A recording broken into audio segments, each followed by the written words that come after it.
पूरा परिचय एक बार दें। मैं सुश्री सरोज चौहान, अंतर्राष्ट्रीय फुटबॉल खिलाड़ी और भारत की पहली महिला प्रशिक्षक। मैं हमेशा से स्पोर्ट्स में बहुत रुचि लेती हूँ और फुटबॉल में मैंने भारत को रिप्रेजेंट किया। एथलेटिक में मैंने स्टेट लेवल तक मेडलिस्ट रही, मैं स्विमर रही, माउंटेनियर रही, रेडियो टीवी आर्टिस्ट रही, नेशनल गोल्ड मेडलिस्ट साइकिलिस्ट को बीट किया। इसी प्रकार भारत की पहली महिला national institute of sports Patiala से मैंने NIS किया और कोच बन के आई। इससे पहले मैंने राजस्थान से फर्स्ट लेडी हैंडबॉल में NIS किया और 84 में मैंने एज ए कोच प्रशिक्षण देना शुरू किया। इसके अलावा और क्या क्या उपलब्धियां हैं जो आपने प्राप्त की है? मैं हमेशा से आउटस्टैंडिंग रही हूँ। स्पोर्ट्स के प्रति मेरा बहुत रुझान रहा है। वेरी बिगनिंग में बहुत छोटी सी थी, चाहे शायद मैंने होश भी नहीं संभाले थे, तो मैं जिम्नास्टिक करती थी, स्विमिंग करती थी। उसके बाद मैं बेस्ट एथलीट रही। एथलेटिक करने के बाद मैं नेशनल गोल्ड मेडलिस्ट साइकिलिस्ट को बीट किया, माउंटेनियर रही, फुटबॉल इंटरनेशनल रही और इस प्रकार मैं अपनी गतिविधियां करती रही। और मैं सांस्कृतिक कार्यक्रमों में भी बहुत मेरा रुचि रही। उसमें मैं राजस्थानी फोक सॉन्ग्स गाती थी दूरदर्शन से और राजस्थान आकाशवाणी से, और मैंने बहुत सारे कंघी पे एज ए माउथ ऑर्गन भी बजाया है और देशभक्ति गीत भी मैं दूरदर्शन से देती रही हूँ। मेरी एक फिल्म भी आई थी लाडलो, जिसमें मैंने बहुत अच्छा माँ का कैरेक्टर रोल किया है। इस प्रकार मतलब मुझे हर चीज़ में बहुत रुचि थी। और यही नहीं, मैं घर के काम में भी महिला होने के नाते सभी गतिविधियाँ, जैसे खाना बनाना है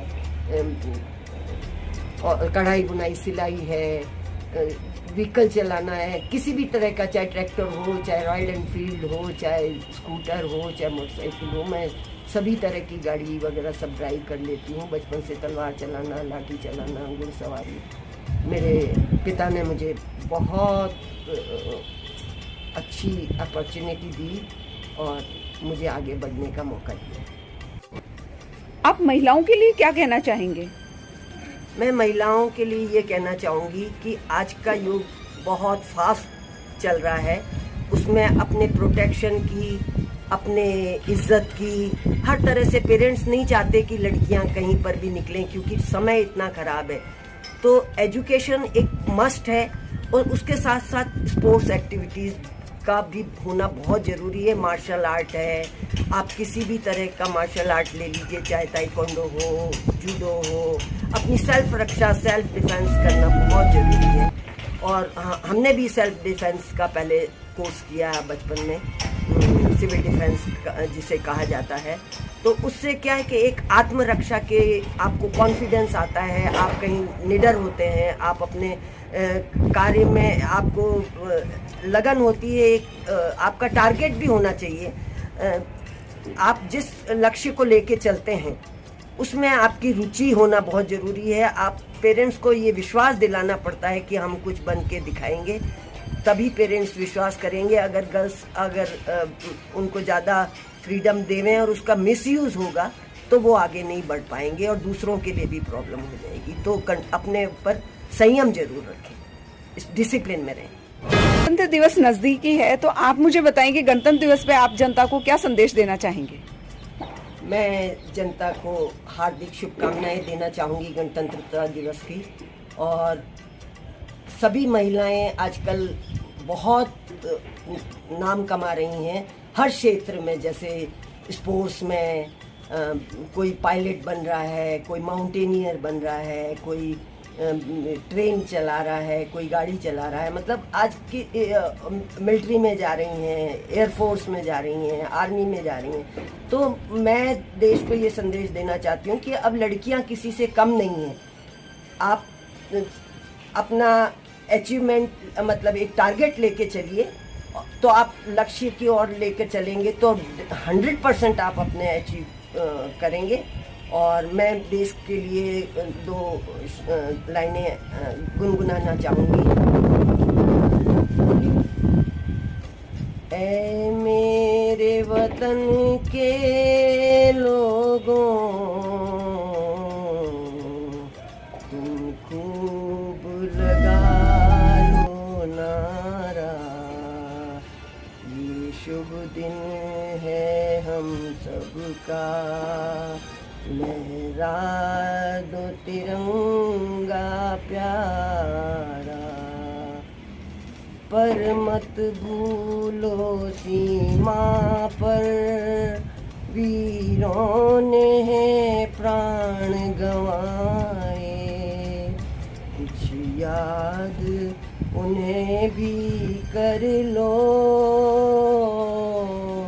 कुछ याद उन्हें भी कर लो, जो लौट के घर न आए, जो लौट के घर न आए।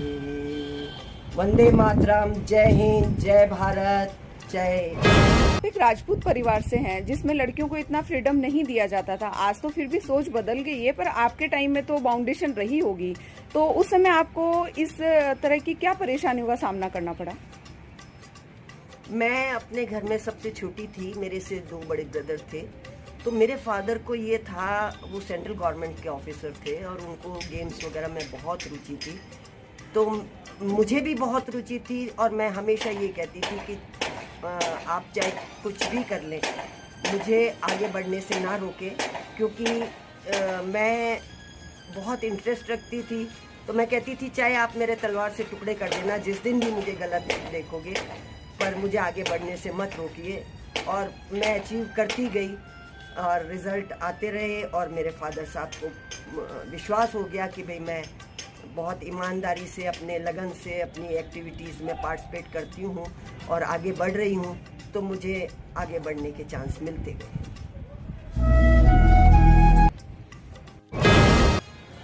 सरोजी, आप हमें बताएं कि गेम्स की तरफ आपका रुझान कैसे गया? मतलब बचपन से आपकी रुचि थी या किस तरह आप इस ओर अग्रसर हुए? मेरे 2 बड़े ब्रदर हैं हुक्म, और दोनों फादर का ये था कि भी राजपूत में पर्दा प्रथा बहुत ज़्यादा होती है, बहुत स्ट्रिक्टनेस होती है।